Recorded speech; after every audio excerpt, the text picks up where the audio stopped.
Hello there and welcome to The Big Picture. I'm Tracy Shilchi, and today we're shifting our focus to our other neighbor, Nepal, that's staring at yet another political crisis. Not surprising, the second, in fact, in 3 months. Top leaders of the Nepali Congress and CPN Maoists, at least earlier today, in fact, decided not to withdraw the no-confidence motion against Prime Minister KP Sharma Oli. However, they did also claim that they would not push for the no-confidence vote or ask for the Prime Minister's resignation, at least push for it, not push for it right now. This perhaps after the Prime Minister yesterday, on Thursday, in fact, hinted that he would resign if the House agrees to pass the pending finance bill. This, however, leaves the much debated controversy over whether he would stand by his word. Also, the election of Oli's possible successor wide open, with constitutional experts remaining divided over it. And also, we're going to be taking a look at how India is viewing those developments. To find out, we have in studio former Ambassador Suresh K. Goyal with us. We also have Foreign Affairs expert Professor S.D. Muni and Sanjay Kapoor, who is the editor of Hard News, with us in studio. We're hoping to get an editor as well as senior journalist from Kathmandu as well on the phone line, who will be joining us a little short while from now to give us a clearer picture of perhaps what went on this evening, at least there in Kathmandu. But for the moment, Professor, if I could come to you, and by the looks of it, it does seem like they are looking ahead to perhaps pass those bills and probably see if, KP Sharma Oli is going to stick to his word and resign. Well, to the best of my understanding, this issue had to be taken up yesterday on 21st. And there was a meeting. In that meeting, the Prime Minister insisted that I will not resign and you have to take the finance bill first, because finance bill has otherwise been cleared in the Parliament in the sense of debate, discussions, whatever else it is. Therefore, now voting has to take place on this. And if you do that, then there was another formula saying that, okay, let Prime Minister resign. If he resigns, then we will take the no confidence motion back and then we will pass the finance bill. So there was a wriggle over this. And eventually, they all seem to have agreed to take the finance bill first for voting, not for passing, not necessarily for passing, for voting. And once that is sorted out, then they would take up the no confidence motion. And whatever the Nepal media is saying, that both Nepali Congress, the Madhesh parties and the Maoists have decided to vote out the finance bill, means defeat the finance bill, so that partially Prime Minister Oli's insistence is accepted that we have taken the finance bill. I personally was quite puzzled, because the best way in a democratic system to vote out a government is to vote out the finance bill. And that should have been done from the beginning. But anyway, what I think Mr. Oli wants to show, that the Maoists, though they approved the budget, they have voted against it. So he probably is preparing, the election agenda, or justification for what his insistence is that he would not resign. And not surprising for Nepal, because even though they do have a democratically elected government, we have seen in past they don't really go step by step as one would expect, Nepal isn't it? is amazing in many ways, that suddenly you find that they have absolutely unresolvable conflict, and within minutes they will come to a certain consensus. Absolutely. You thought that the Madhesi problem was so big, Oli wouldn't come to power, but eventually something worked out. You thought you had a consensus, and in next 5 minutes they would have a serious problem. That's right. And talking about Oli, Sanjay, he's of course, at least reports are saying he's going to try and hang on as long as possible. That is of course going to be his game plan. Does it seem to be working? Because there are reports suggesting that high-level Chinese delegates are in Kathmandu and they're trying to gather up support, for Oli. Do you see any truth in that? I was in Kathmandu till Sunday last week. And the mood in Kathmandu was that, you can't really trust the Prime Minister, although the no confidence motion is being brought, expected to be on the 21st of July. It didn't really happen, got postponed, and all this entire wrangling is going on, what to bring in, the finance bill or whatever. But he's a person who's not going to give up easily. He's going to go there kicking and screaming, and that is how it seems. You saw exactly what happened in May. This is the first time, according to many people, Professor Muni would also bear testimony, Chinese have never really intervened so aggressively in Nepalese matters. I interacted with officials from our embassy also, and they thought that they were far more aggressive, talking support for him from Prachand, from others, and I mean, they're talking about the fact that, you have a communist government, why bring down a communist government? Yes. And there is a lot of things that could be done together. So that kind of purpose that was at display, according to the information which is going around from the Chinese, had not been seen before.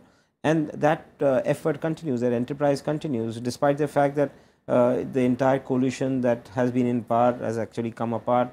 The Madheshis are out, the Nepali Congress is withdrawn support, yes. Mr. Prachanda has withdrawn support, and they don't seem to, don't give an impression of coming together. And it's a matter of time. But what Mr. Oli is also trying to do, there's nothing in the constitution which talks about the new government coming in. I mean, yes. they talk about the no confidence motion, but there's nothing. But I'm told there is a Niyamavali which talks about the process by which you form the new government. Okay. But there is jury still out how much intervention can be brought in. There is even a talk about the matter going to the Supreme Court, the Prime Minister referring it to the Supreme Court to find out exactly how the new government will be formed if his government is brought down. All right, all right. Mr. Goel, the Chinese, like being pointed out by Sanjay, and we have been noticing it, the Chinese intrusion, in a sense, if you could call it intrusion, or its interests, in fact, in Nepal's politics, the formation of government. Is that something India is going to be looking at closely? Is that a concern? I do believe that it's a matter of great concern and sensitivity to us, because obviously, if you look at our relationship, it's one country where the relationship has been practically one of, the close, very close, almost like a bond between the two countries. And even till about before Mr. Oli became the president, there was Prime Minister, yes. There was never any question of China replacing India in terms of the relationship priorities, focus in Nepal. They had been trying, but it never happened. Now, if the Chinese come to the extent of being able to exercise an influence on persuading, influencing the process of no confidence, asking Prachanda, etc., to see how the situation could be salvaged, is a matter of concern to us.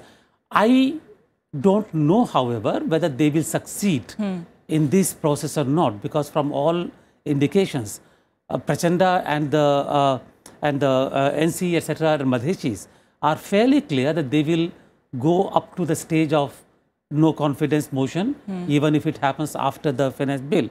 But so therefore, in a sense, this seems to be a time when one decision would be taken, whether Oli stays or not.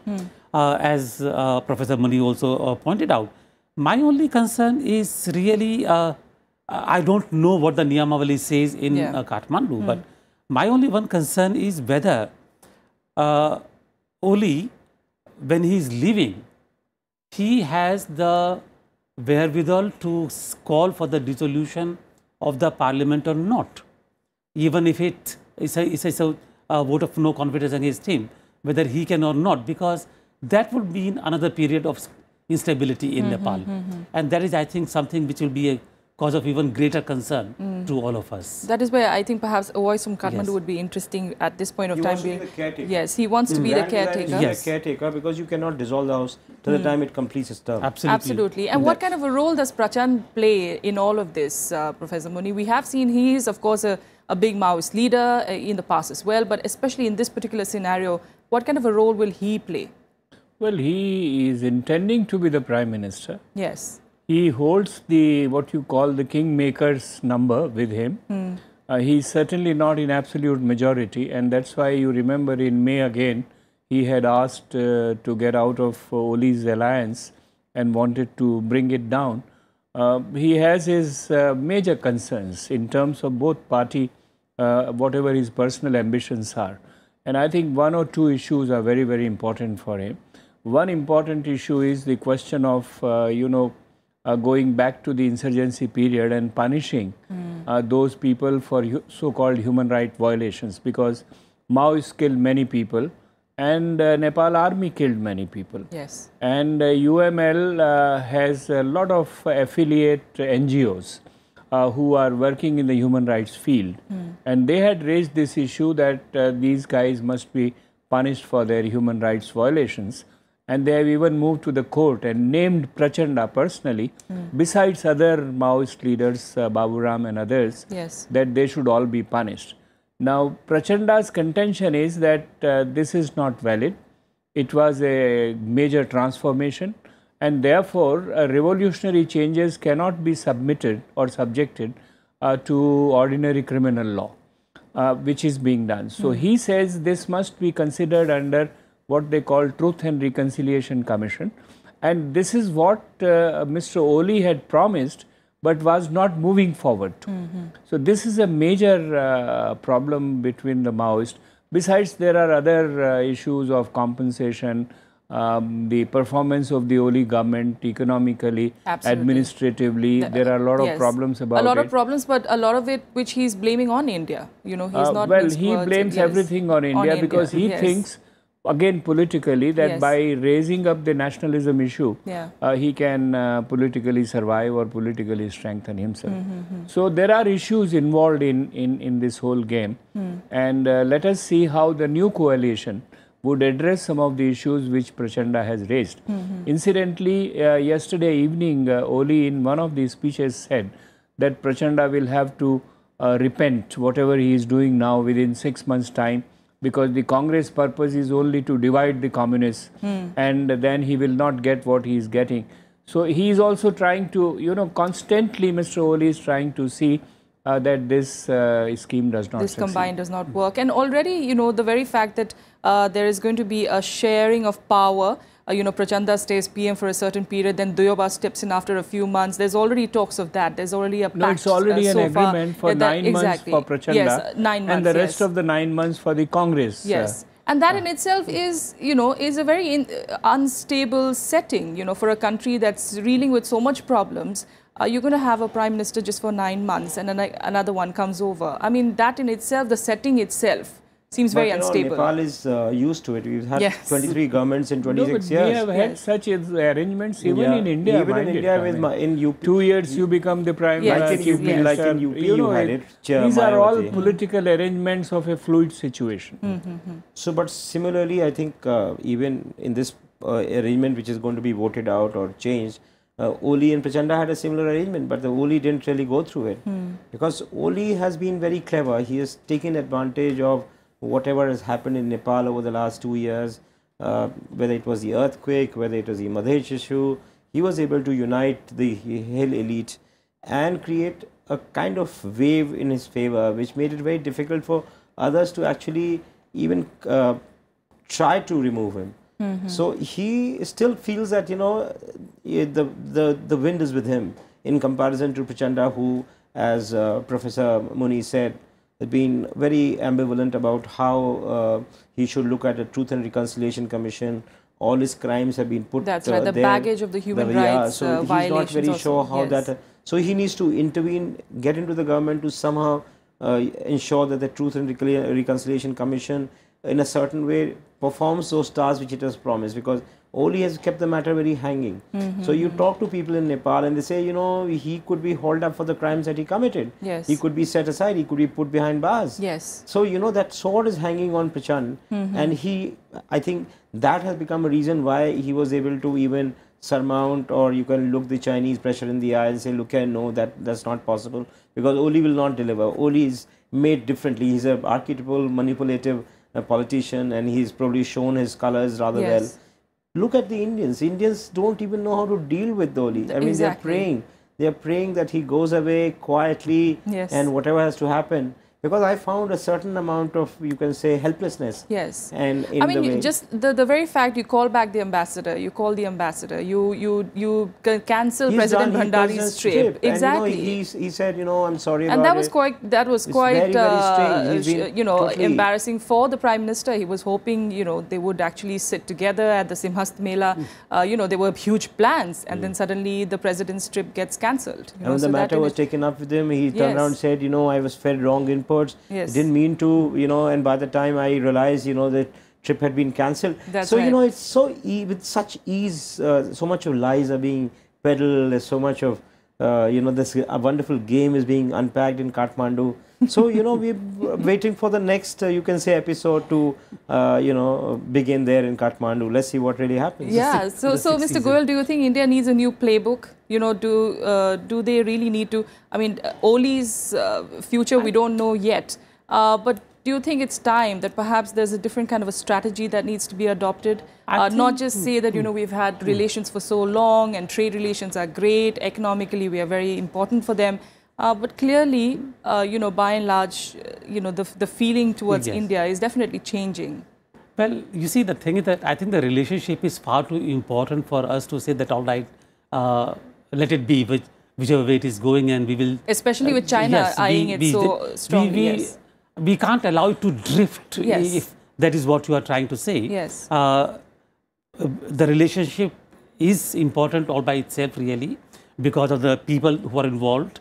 As you know, the Beti Aur Roti Ka Rishta and all those things. China is another factor. But I think at this stage, we have to see which way the process goes. I think my own sense is that if the Chinese are trying too hard to influence the process in Nepal, it is going to backfire. It is going to create that kind of resentment amongst the people that the Chinese are taking. Even India has not done it in the way the Chinese have begun to do it, really. It's actually too obtrusive. Okay. It's very, very obtrusive. So I don't know, hope perhaps that there would be a kind of a backlash against what the Chinese are doing. Whether it happens or not is a different thing. But I think eventually one can hope that the people who, I mean, if Oli goes, then the next Prime Minister who comes, Prachanda, and after him, when, Duba, yes. When Duba comes over, takes over, that hopefully by that time they will see the sense of maintaining that kind of focus on relationship with India. There are different processes, there are different ways that can be impressed or that can be done. But I think the first thing is that people within Nepal need to realize that the future lies with India. Even if China becomes a player, but they cannot simply say that India doesn't matter, which is what Oli has been trying to do. When you play India against China or China against India, you are trying to say that, look, we don't care what you're doing. But that is not the truth. And you have seen that in what happens with Madheshis. You have seen, in the sense, what happens with the NC. Yes. So that cannot carry on. Where do the Madhesis stand at this point? Are they with Prachand? Are they with the Nepali Congress? Is for changing the government. Okay. But if I get back to this question of India and China, I am not a great admirer of the way India has dealt with Nepal, frankly speaking. We have committed a lot of slips here and there, maybe unwittingly, maybe unknowingly, maybe out of ignorance, maybe out of design. And as a result, whenever an alienation grows between India and Nepal, Nepal looks for other possibilities. And China is something which comes immediately to them. And China exploits it to the best of its capacity. At the moment, the Chinese have tremendously enhanced their stakes, not only in Nepal, but in whole of South Asia. Look at Pakistan, look at Sri Lanka, look at Maldives, look at Bangladesh, everywhere. And therefore, the Chinese have been cultivating politicians across the parties, not only amongst the communists, but almost in every party, Maoist, UML, Nepali Congress, Madheshis. They have been taking them to jaunts too. And therefore, your question is very valid. As to India has to sit down and do a serious homework as how you have to deal with the Chinese challenge in whole of the region, and Nepal is particularly sensitive for that matter. Yes, that's right. And one of the way to do that would really be to bridge the alienation, which is, and mind it, Indian policymakers must keep it in mind that the old methods and old diplomacies would not work. It's a new Nepal. It is a young Nepal. Yes. It is an aspiring Nepal. It is a Nepal which is not under monarchy or feudal rule. Yes. And people would come out on the streets and show their anger, which they did earlier. and therefore we have to be very, very careful in assessing as to what our core interests are and how to pursue them. Absolutely. And also the perception that, we try to interfere too much. We try to act like this big brother over Nepal. That is a sense that also has crept in ever since the earthquake time. We did see quite of a... I think it's only a matter of perception, really. Is it? Yes. And that doesn't matter on the ground, like being pointed out, that the youth, the young... I don't agree with that. I think the impression in Nepal, for not just the last 2 years, been there for many years, that we talk down, Yes. And since the time, you had the Maoist revolution, as Professor Mooney pointed out, people are taken to the streets. There is so much of assertion that you find, democratic assertion. That, in a certain way, has given Nepal its new identity. So they don't want to be pushed around. Yes. And that is where I think India is finding it difficult to handle the situation. Suddenly, you have a more aggressive leadership. Oli may be manipulated, but he's also a fan, or as I said, the wind is coming from the people who want, more assertion of national identity. So they want maybe a better deal coming from China, and China is taking advantage of many things. I mean, they also want to show India its place after the position they took in South China Sea, or what may, So Nepal for them becomes an area where we can needle or finger us. So look at how they're doing it. I mean, they're investing so much in Lumbini, where, Buddhist circuit used to be something that was ownership of India. They want to also challenge us there. And they're challenging us in every possible way. Yes. And it's become a very area of major contestation. And India made a good beginning when Prime Minister Narendra Modi had gone. His first speech was like he swept everybody off their feet. When the second trip that he made, a lot of things went wrong. Okay. And after there's been an unending slide. And I think our Foreign Office is seemingly at the moment clueless. They'll be happy if Oli goes and they can start rebuilding much of that they've lost. And of course, Xi Jinping, the Chinese president, is of course slated to visit in October. Yes. And there is hope, at least Oli is perhaps hoping he lingers on till then, because there are going to be some important decisions they're going to be taking together if that eventually happens. That's something that we should watch out for, and is that China is hoping to do as well? I think over the last 2 years, particularly after Xi Jinping has become the president in China, we do notice one factor, that China seems to be becoming more aggressive and more forward-looking in its relationship in the region, in the whole area of South Asia, and Nepal, our neighboring countries in particular, obviously. So Nepal is one example where China, unlike in the past, where they did recognize that India's relationship is very special, and they did try to maintain that kind of a nature of the relationship and didn't go beyond a point. Now I think they have begun to really break those boundaries, and they're coming much more forward than what were the boundaries before. So obviously, I think they will come. They will do that. I think there is a distinction between what the leadership like Oli and Prachanda are saying and what the people on the street are saying. And that is what I mean, that basically it is a matter of impression that India is interfering too much in the politics of in the systems of Nepal. I think the popular level may be different from what the political leadership is saying.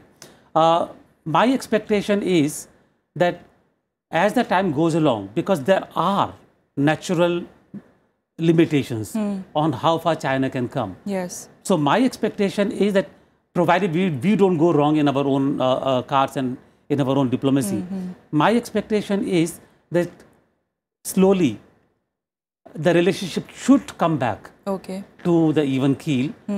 But of course, it's a big if you don't go wrong. Absolutely. As we do know, the fate, of course, hangs in balance, at least for Oli. Yes. And of course, for the people of Nepal as well, but they are, of course, used to living on the edge as far as politics is concerned, as far as the democratically elected governments are concerned. In the meantime, Prachanda, of course, hoping to be the 39th Prime Minister. We'll have to wait and see what eventually happens, especially during the weekend. Today, of course, towards the evening, what happens, and at the weekend as well. We'll keep an eye out for developments there, but that's about time we have on The Big Picture. Thank you so much, gentlemen, for joining me here. That's it for the moment. We'll see you again on Monday.